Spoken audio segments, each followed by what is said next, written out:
So it's time to get started. We are about to take the fenders off. Or at least start with the fenders, see how much we can get done tonight. Let's do this. All right, let's do this. You said it? Say it.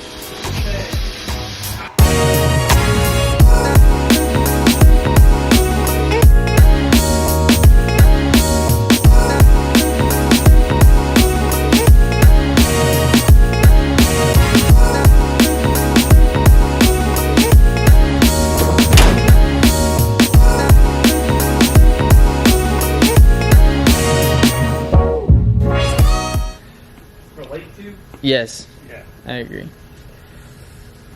Alright, first I need to take off the bumper and I guess the related stuff to the bumper so that I can get the fenders off tonight, and then we'll see how much we can get done. It's running, I think it's like 7 o'clock now, and I really don't want to stay at work too late, so we'll see what we can get done.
bumper brackets off here, and it looks like they come off together. So see if we can get more rusty bolts off.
I'm gonna call it a night. I didn't get as far as I would have liked to. I was trying to get the fenders off, but it was a little more work than I thought it was. This is how far we got. Got the headlights out, the buckets, the grill panel, the valence, and all these brackets. Got a pretty good pile of parts going on so far. I'll go through all this eventually, see what I want to keep, what is kind of trash, what's too rusty to keep. I didn't find too much rust. I mean, surface rust, obviously, for a 50-year-old car. It's kind of expected, but I mean, it all looks very salvageable. Nothing too bad that it needs replacement. Like the rails look like they just needed a good cleaning, good strip, and then a good coat of paint. But yeah, I'm gonna call it a night, call it a video. That's a wrap. What the freak are you doing?